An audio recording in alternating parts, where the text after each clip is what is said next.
everyone, it's Ben Manning again for a weekly Data Science Lab update. As a reminder, you can go to HashMap's blog at hashmapinc.com/blog. Stay up to date on all the latest ongoings that are happening with our great company. Today I'm also going to be referencing a package that I'm going to be using in R. And I'm going to build this model training and testing video in two different pieces. One for R&R Studio folks and another separate video right after this. Same exact content, except I'm going to do it with Python and scikit-learn. So the package that we're going to be using for our classification exercise tutorial today is actually called Caret. Classification and Regression Training is what Caret is an acronym for. This is an excellent package that was first authored by one of the chief data scientists at Pfizer Pharmaceutical, and his name is Max Kuhn. You can find Max on Twitter. He's very active there. He's written a couple textbooks, instructional text for this particular package. It's a fantastic package that just about does everything in the world you need for traditional supervised machine learning. So if you're an R fan and you're wanting to dive into data science, you really can't go wrong with the Caret package. So we're going to go back and forth between the video and this particular reference, and you'll need to do that sort of as a beginner. So building on what we did last time in the last video where we were talking about EDA, what's really supposed to come out of EDA is really two things. Sort of what features are you going to use in your particular model, and how are you going to attack your problem, right? That's kind of what you get out of the domain knowledge and the statistical knowledge that comes out of exploratory data analytics. And we talked about that in our last video. We already know what the features are in this particular data set. It's the 4 physical features of the iris flowers. Those are going to serve as our independent variables, and we have a single dependent variable which represents the species of the iris flower. So as always, before we get started, we're going to go ahead and make sure that our data types are what they need to be. We can see that in the last video we actually converted species from a character over to a factor. So all that's good to go. Let's just double check one more time before we dive in to model building. Make sure we don't have any NAs or missing values in any of these variables whatsoever. I don't see that. If you're new to R, it would missing values would show up after this last row here. It would say other, and that would be a count of missing values. Obviously these are numeric features, and this is your nominal dependent variable. So anyway, I've already gone ahead and installed the Caret library, so I want to call it so I can begin to use it. So Caret has some fantastic features, and I really do think you'll like it. I've used it for quite a long time, and it's really does present some great functionality for model building. And if you're an R lover, or if you're just getting started with R and you've been in data science for a while, you really can't go wrong with Caret. So it follows the regular model building process as if you were doing this in any other tool, whether it be graphical or not. And this picks up after you've done pre-processing, after you've done any type of EDA and feature selection or even feature engineering. It does pre-processing, and you can do a lot of that stuff before you actually get to model building. What I'm covering in this particular exercise is the actual process of training and testing a model. So I'm not going to get really deep into Caret with pre-processing and all those different things, but you just need to know it can do that. So I'm going to start out just by setting the seed, just in case I want to do some reproducibility later on.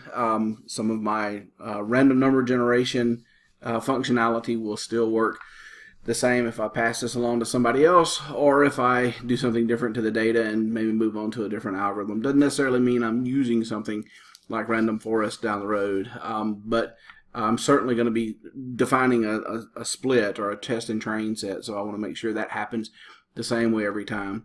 So the very first thing I actually want to do in this exercise is set up my test and train set. And Caret has a function called create data partition. And what create data partition does is it divides your entire data set by a certain percentage, right? So I want to use 80% for training the model. I want to use the other 20% for testing the model. It creates a numeric vector index that we'll assign to a variable. In this case, we've called it in training. And then you just use the first 80% for that for testing, the last 20% of it for, the first 80% for testing, training, the last 20% for testing. So here we go.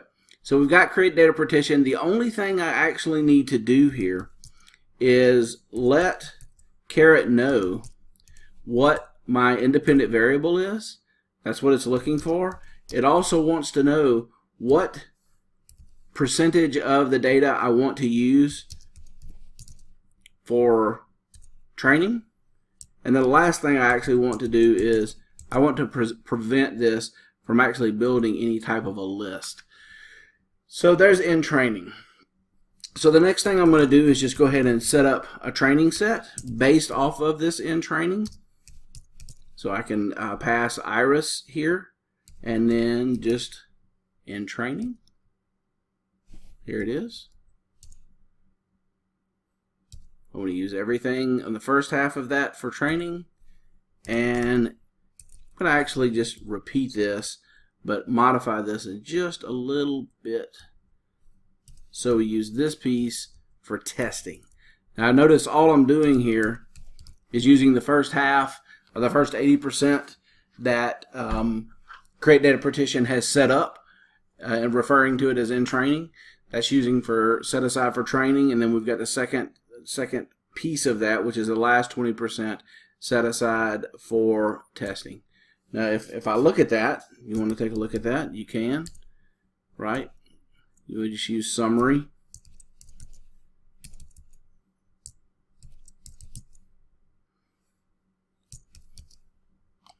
And this is what training looks like, just so you can get an idea, right? You notice, right away that you've got 120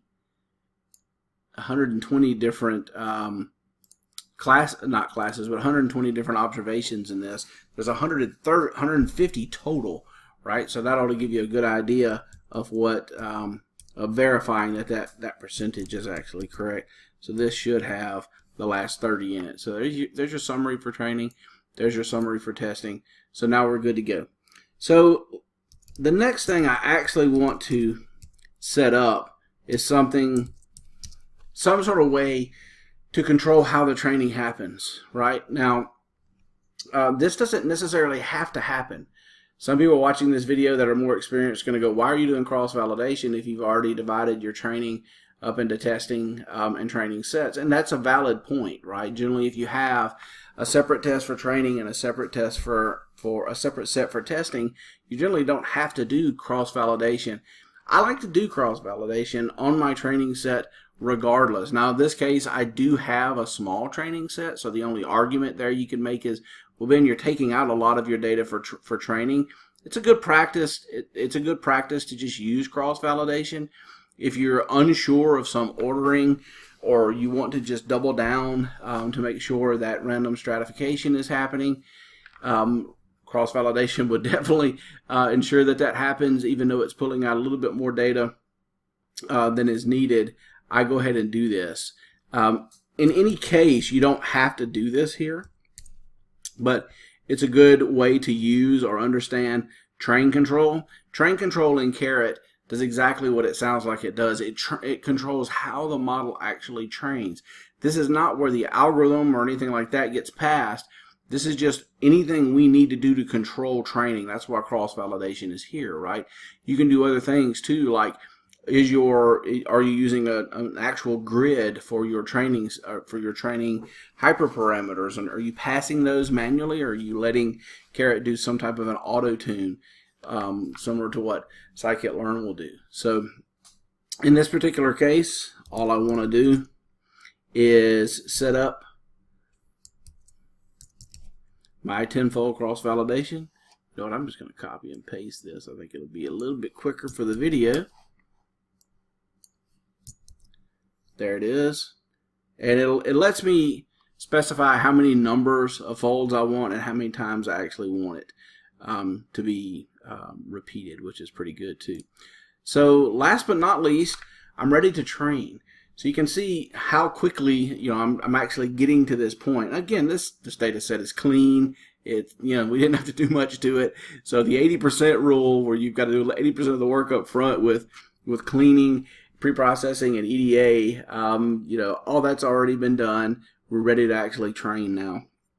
So I'm going to use something simple like just a simple neural network for this.